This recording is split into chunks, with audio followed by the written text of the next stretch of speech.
আমার প্রিয় দর্শক বন্ধুদের আজকে আমি একটা সেন্টার টেবিল বা টি টেবিলের আইডিয়া দেব, যেটা একদম ইউনিক দেখতে এবং ভীষণ ইউজফুল।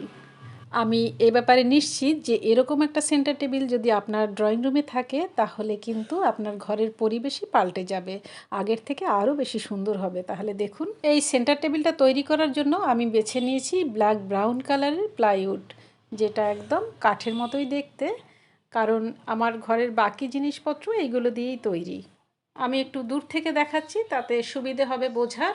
এই যে এরকম টাইপের, নিচের অংশটা অনেকটা বড়, তার অর্ধেকের বেশি ওপরে আর একটা তলায়। যে এবার একটু লক্ষ্য করুন, ওপরের অংশটায় ব্যবহার করেছি একদম কন্ট্রাস্ট কালারের প্লাই, সাদা। এই যে, এবং এটা অবশ্যই যেন 2 থেকে 3 ইঞ্চি ডিপ হয়।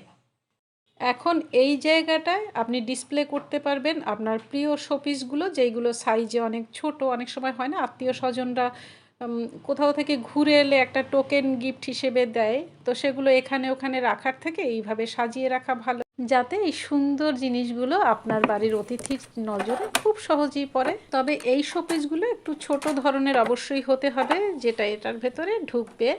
লাভ বার্ড বা ঝিনুক, এই ধরনের কৌটো, শঙ্খ।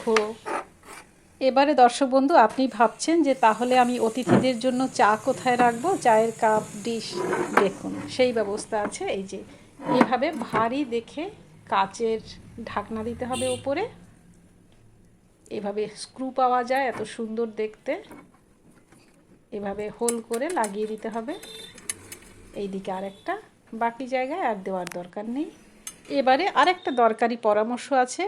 আমাদের যেমন একটা গুড হ্যাবিট বলুন বা ব্যাড হ্যাবিট বলুন, একটা হ্যাবিট হচ্ছে যে টেবিলের ওপরে কিছু রেখে দেওয়া, যেমন ডায়েরি, খবরের কাগজ, তারপরে টিস্যু পেপার, এসব। তো সেইগুলোর জন্য জায়গা রয়ে গেল এই যে তলার দিকে, মানে কাচের নিচে বাড়তি অংশটাতে আপনি এইভাবে রেখে দিতে পারেন। অথবা এইগুলো না রেখে আপনি এখানে কোনো অন্য শোপিস দিয়েও সাজাতে পারেন। আমি যেভাবে করেছি এই দেখুন, এইভাবে রেখে দিলাম। এবারে একবার পুরো ব্যাপারটা ভালো করে দেখুন এবং বোঝার চেষ্টা করুন। এভাবে যদি আপনি টেবিলে শোপিস রাখেন, তার একটা বিশেষ সুবিধে হচ্ছে যে আপনাকে রোজ রোজ এগুলো ডাস্টিং করতে হবে না, একটুও ধুলো পড়বে না। 5 বছরের মাথায় আপনি একবারও করতে পারেন। কি বন্ধু, দারুণ না? আপনার অতিথির চোখ জুড়োবে তো? তাহলে আজ আসি, ভালো থাকুন আপনারা সবাই।